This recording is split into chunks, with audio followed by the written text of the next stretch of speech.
आइए मेरे साथ, मैं आपको आज लेके चलता हूँ शिव की उस नगरी में जहाँ पे साक्षात शिव ज्योतिर्लिंग के रूप में स्थापित हैं। 12 ज्योतिर्लिंग के एक ऐसा पवित्र स्थल जिसके दर्शन मात्र से, साधना से हमारे जीवन में अद्भुत सी काया पलट हो जाती है। एक ऐसी साधना जो आपके जीवन को पूरी तरह से बदल देगा।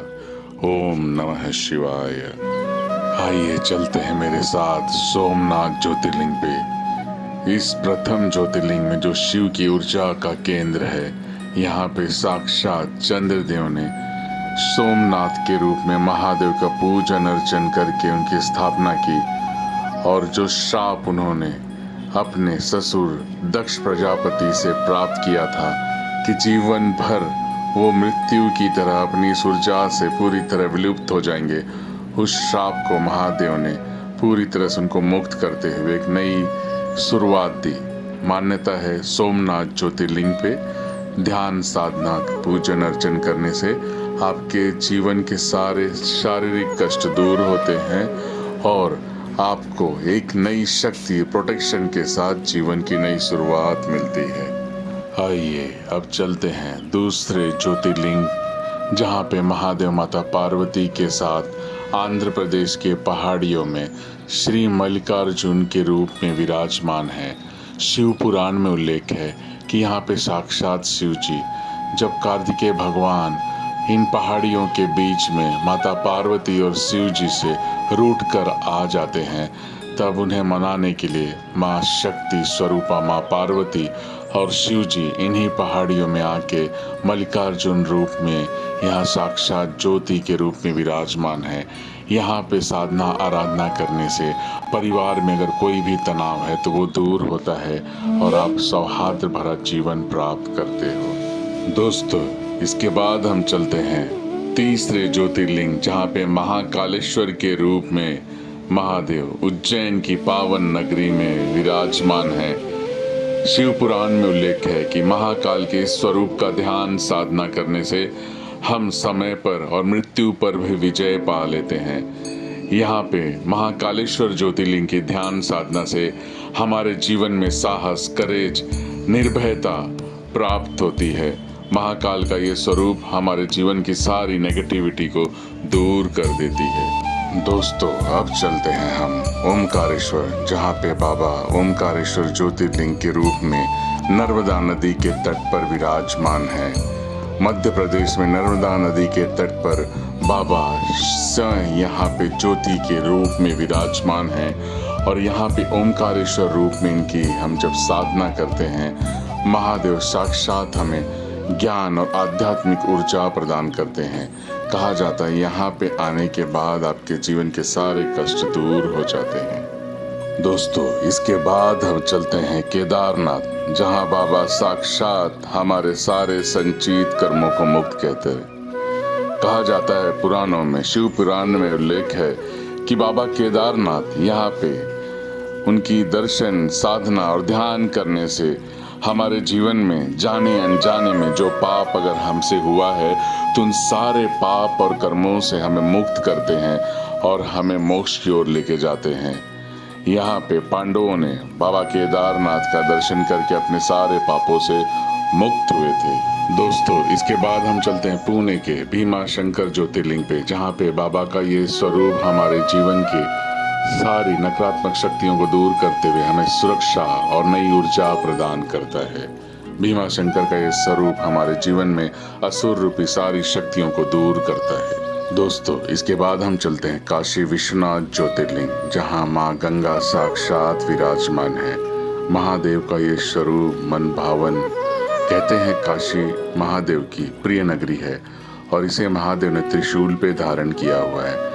यहाँ पे महादेव माँ अन्नपूर्णा के साथ साक्षात विराजमान है और कहते हैं काशी में अगर आप आके यहाँ ध्यान, साधना, पूजन करते हो तो आपके जीवन में आप अपने आप को मोक्ष की तरफ लेके जाते हो, मोक्ष की प्राप्ति होती है। काशी का ये स्वरूप आपके जीवन में उच्च चेतना को भर देता है, ज्ञान को भर देता है। काशी का ये स्वरूप हमारे जीवन में हमें साक्षात जीवन में आने वाली सारी कठिनाइयों को दूर करता है। यहाँ पे महादेव साक्षात भगवान गणेश और माता पार्वती के साथ विराजमान हैं। काशी में ही मोक्ष है। कहते हैं काशी में अगर आप आ गए तो संसार की सारी तकलीफ़ों से आप अपने आप को मुक्त पाते हो। काशी को महादेव ने त्रिशूल पे धारण किया है। कहते हैं जब पूरा संसार प्रलय में आ जाएगा तभी भी काशी त्रिशूल पे ही होगा। और ब्रह्मा जी ने यहीं से यानी कि काशी में, काशी विश्वनाथ बनारस में ही संसार की रचना की है। काशी ही ऊर्जा का केंद्र है। काशी में ही सारा संसार की सारी प्रणाली चलती है। दोस्तों इसके बाद आइए चलते हम त्र्यंबकेश्वर यानी कि त्रिदेव।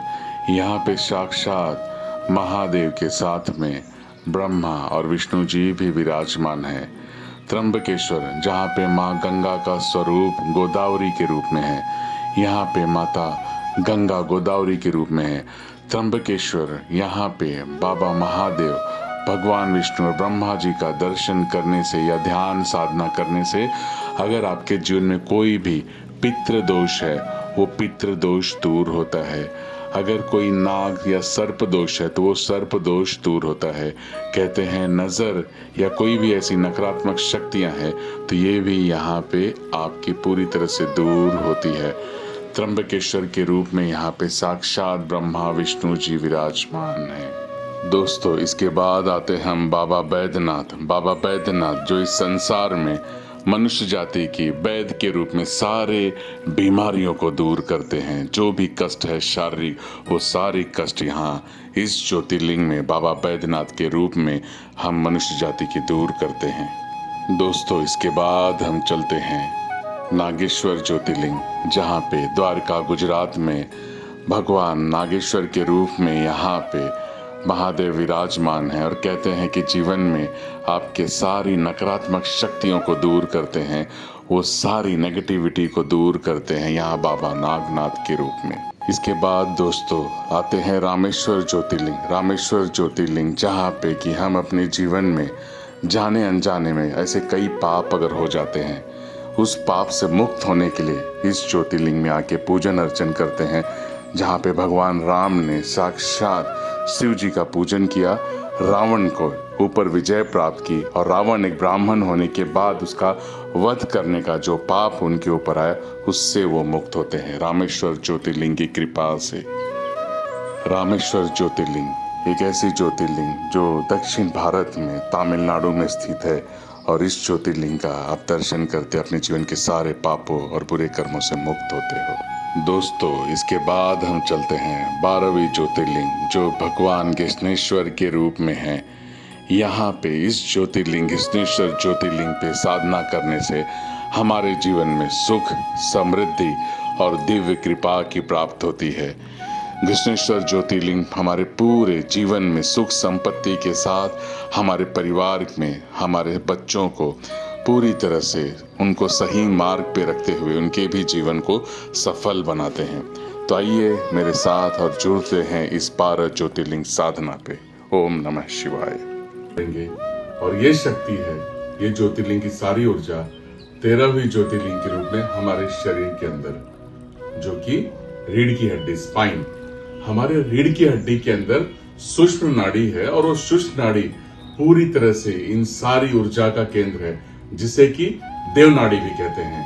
दोस्तों 12 ज्योतिर्लिंग का जब हम मानसिक पूजन करते हैं और मानसिक पूजन के साथ मंत्राओं के साथ जब हम अपनी सारी इच्छाओं को समर्पण करते हैं तो शिव पुराण में उल्लेख है कि उससे आप पूरी तरह से परिपूर्ण होते हो, प्राप्त करते हो।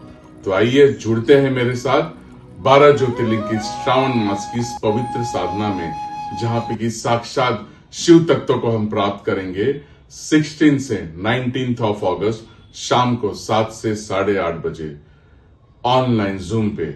और सारी जानकारी नीचे दी गई है।